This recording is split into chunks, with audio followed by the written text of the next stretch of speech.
მოგესალმებით ძვირფასო მაყურებლებო, დღეს ჩვენი სტუმარია ბატონი ავთანდილ სულაბერძე, დემოგრაფიისა და სოციოლოგიის ინსტიტუტის დირექტორი, ეკონომიკის მეცნიერებათა დოქტორი, პროფესორი, ადამიანი, რომელსაც ძალიან დიდი ღვაწლი აქვს შეტანილი ქართული დემოგრაფიული სკოლის განვითარებაში და იმ ტენდენციებისა და იმ პოლიტიკის დაგეგმვაში, რომელიც დღეს არის საქართველოში და რომელიც მომავალშიც უნდა განვითარდეს იმისათვის, რომ დემოგრაფიული სიტუაცია გაჯანსაღდეს ქვეყანაში და მატება, როგორც იტყვიან, იყოს სტაბილური.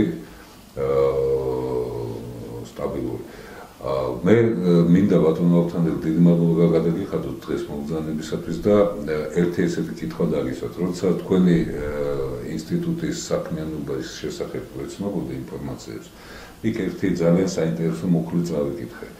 ეს არის დემოგრაფიული უსაფრთხოების სტრატეგიის შემუშავება. რას ნიშნავს ეს? ეს ძალიან ერთი შეხედვით ერთხელ რთულია, მეორე მხრივ მარტივი.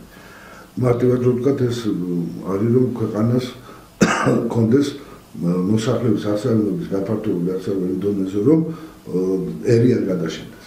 და ეს არის კომპლექსური ვარიანტი. აქ მოსახლეობის რაოდენობის დაში მონაწილეობს ორი კომპონენტი: ბუნებრივი მატება, შრომადობა და მიგრაცია.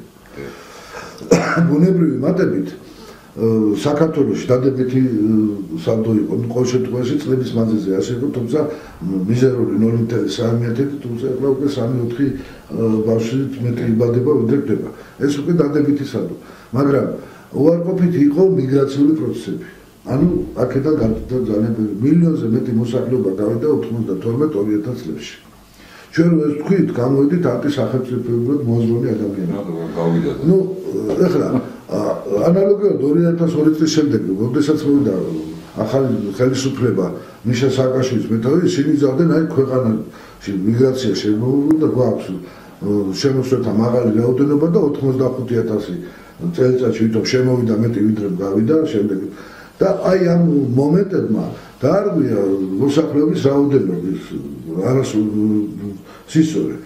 გამოჩნდა რომ 4 მილიონი ამათი ოფიციალური მონაცემით იყო 4,600,000 და ჩვენი შეფასებითი რომელსაც ჩვენ ვაკეთებდით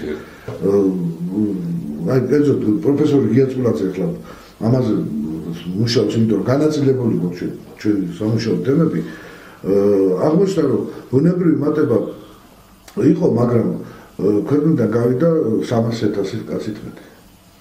და საერთო ჯამში ყოველწლიური ლება 40,000-50,000 მიგრაციის შედეგად მივიღეთ, რომ ამ 2014 წლის ახლიდან მოგვცა ის მონაცემი, რომ 760,000 ნაკლები დაფიქსირდა ოფიციალურთა შედარებით. ანუ ჩვენ ვართ 3,650,000 კაცი.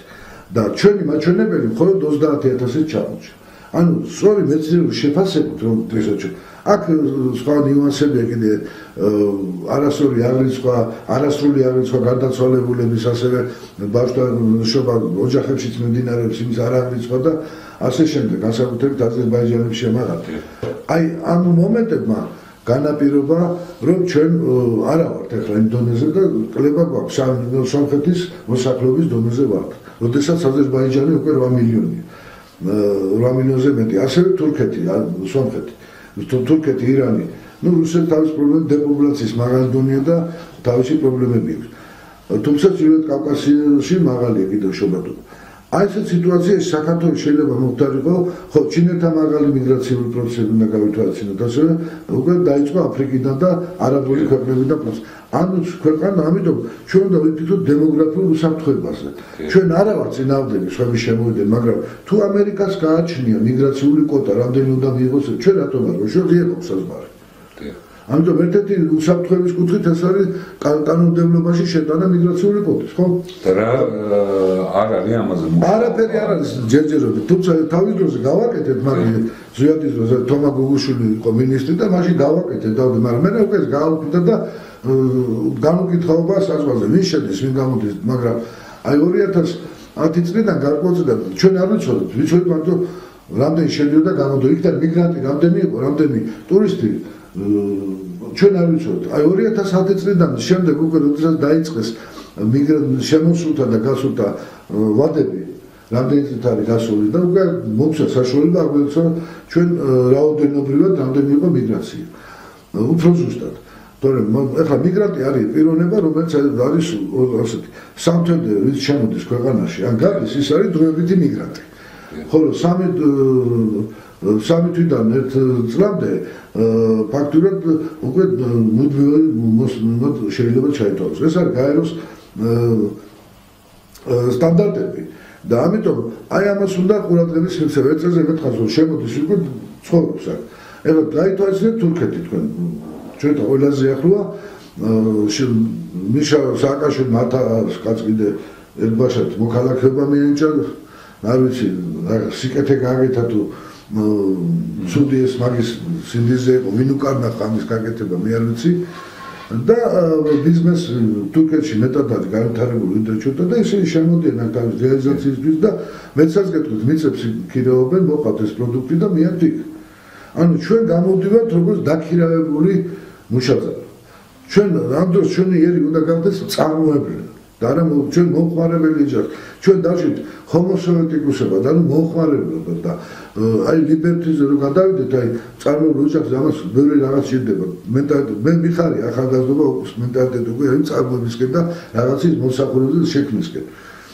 და ამავე დროს ჩვენი სოფლის მეურნეობის განვითარება ძალიან კაი საშუალებაა ყველაფერი ეს არის დროებითი მოვლენა მე ყოველ შემთხვევაში ასე იმაში რომ სოფლიდან წამოვიდა მოსახლეობა და 200,000-ზე მეტი სოფელია დაცლილი ახლა ეს მთის შესახებ კანონმა იქნება რაღაც მიშველოს თუ სწორედ იქნა წარმართული და ახლა ეს ერთი მომენტი მიგრაცია მეორე არის შობადობა და მოგდაობა ჩვენ 15% მოსახლეობის არის საერთო რაოდენობაში დაბერებული 60% გადაცილებული მოსახლეობა ეს როდესაც მინიმალური თქვათ ესეთი ნორმა არის 7%. ორჯერ მეტად დაბერებული მოსახლეობა.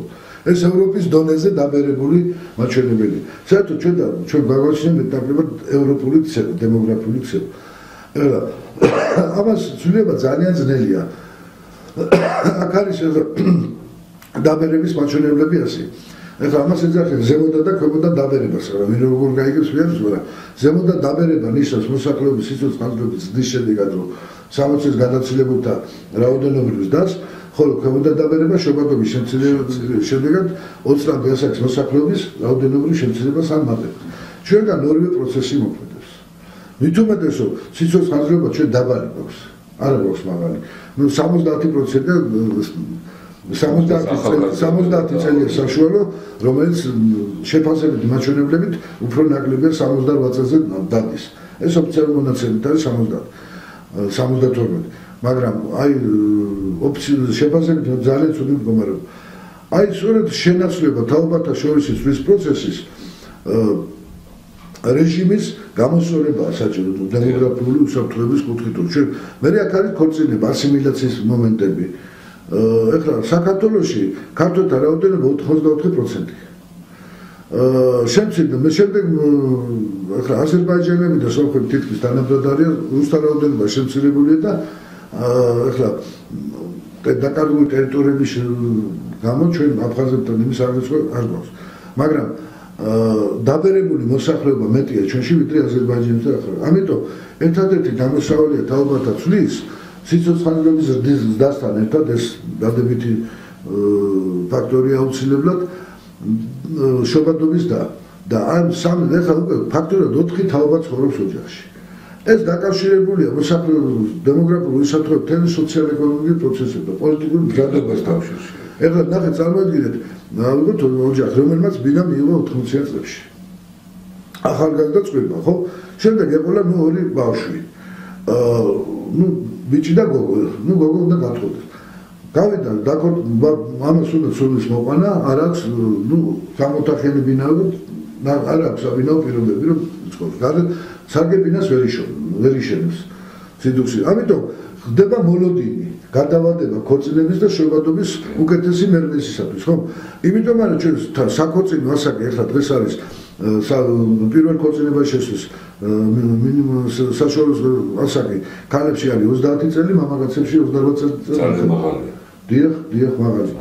აი ახლა უყურეთ ახლა ერთი პირველი დაკვირვებით კიდევ რაღაცა ხდება ჩემს ახლობლოში ძალიან ვერ დავაკვირდი და კიდევაც ვიზახი რომ მოდის ასეთი ფაქტორი ქალბატონები ძალიან 30%-ზე მეტი 30-დან 40-მდე ასაკის ქალებში გასათხოვარია ეს მაღალი მაჩვენებელია და ყოველი მეხუთე გამოდის რეპროდუქციული ასაკიდან გაუთხოვარ ქორწინებაში არასდროს ყოფილი ხომწარმო 50 წელს გადაცილებული ამიტომ ეს არის ერთადი რომ შევქმნა ჩვენ პირობები რომ ახლა მე მაგალითად მიმაჩნია რომ სულ არ არის სათაკილო რომ ქალი რომელიც დაიბადა დედობისთვის ვერ გათხოვდა და იყოლიო შვილი სულ იმას ამით გარდა ამისა რომ შობადობის პრობლემა და ერის გამრავლების პრობლემას არის რომ გარდა ამისა იხსნება იმისი სოციალური დაცვის პრობლემა სახელმწიფოს მიერ იმას უკვე მოვლენილი ყავს მომავალში ის რომ გაიზრდება შვილი მიხედა აქ მენტალური პრობლემები შემოდის აქ კიდევ ერთი პრობლემა არის მნიშვნელოვანი მე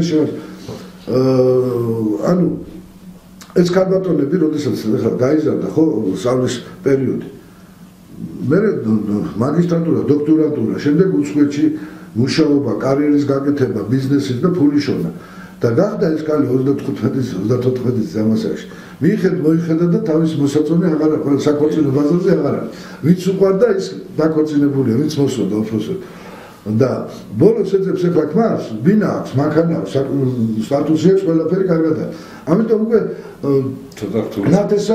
ნათესავების გავლენით ის ქორწინდება იმ პიროვნებაზე რომელსაც აღარ გაყვებოდა სხვა შემთხვევაში რამდენად ის ყიდულობს ფაქტურად წყალებში რა თქმა უნდა ქმარს ის ქმარიც მოდის დარჩენილი ბერბიჭა და ქმნიან ოჯახს ეს სუდი არ არის მე ვიზა და ბატონო ესეც უსაფრთხოების დასაზი უკაცრავად რა მაინტერესებს ისეთ რაიმე აი დემოგრაფიული უსაფრთხოების კუთხით სახელმწიფო პოლიტიკა თუ არსებობს მაგაზეც მოგახსენებთ ჩვენ ჯერ კიდევ ზვიადის დროს გავაკეთებთ კონცეფცია შემდეგ და ასევე პროგრამა დემოგრაფიული განვითარების მე 99 წელს გავაკეთებთ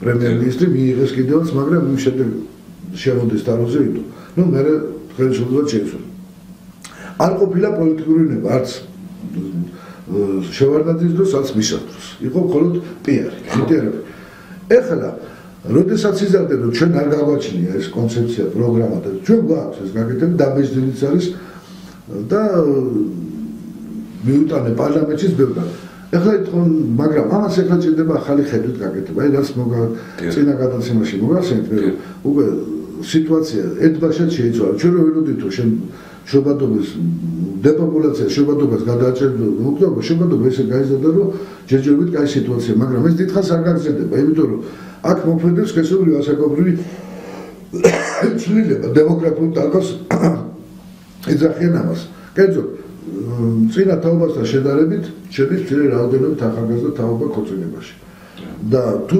ბავშვთაყოლის მოთხოვნილება მათში არ ამაღლებს ჩვენ დროულად ამიტომ იქნება დაბალი შობადობა და დაბერების მაგალითების შედეგად მოგდოობა თავისთავად გადააჭარბებს მით უმეტეს სიცოცხლეობა ჩვენთან დაბალია ეს სადღაც ჩვენ ველოდებით 2020 წლისთვის უკვე დეპოპულაციის დაწყებას ველოდებით მაგრამ მაღალი შობადობის და იცით რა მაინტერესებს აი ეს ინფორმაციები თუ მიეწოდება ხელისუფლებას თუ მიეწოდება იმ აღმასრულებელ თუ საკანონმდებლო ვისაც ეკუთვნის მე არ მინდოდა ამაზე საუბარი მაგრამ არ საინტერესოა იცით რატოა შეიძლება დემოგრაფიული ფონდი საერთოდ გარიყულად ჩამთვალეს და გარიყული არ ამეძახიან ამდენზე აი ახლა დასჭირდა და კი ბატონო დემოგრაფიული უსაფრთხოების მე მზათა ვარ გაკეთებულიც მაქვს პარლამენტი ახლა ხუნდაძესთან ქონდა საუბარი ხუნდაძე ძალიან არის დაინტერესებული პარლამენტის კომიტეტის თავმჯდომარე კომისიაც შექმნა მაგრამ როგორც ყოველთვის კომისიაში 2-3 კაცი მუშაობს დანარჩენი წელს მე ამის წინააღმდეგი ვარ და გუშინ ქონდა საუბარი კიდევ და ჩვენ გვაქვს ეს გადაამუშავებ და მივიდა იცით რა ასევე კეთდება შეიქმნა გაეროს მოთხოვნის შესაბამისად ხანდაზმულ ადამიანთა ზრუნვა იმიტომ რომ ეს ყველა ქვეყანას პრობლემა არის და რა არის იცით რაღაცა დისკრიმინაცია ზოთა ჩვენ ვიზართ მაღალ შობადობა, გავზადოთ შობადობა, ქორწინება, მაგრამ ისინი გვეზებშებიან. იმათ უნდა აქტიური ცხოვრების განვითარება ქონდეთ.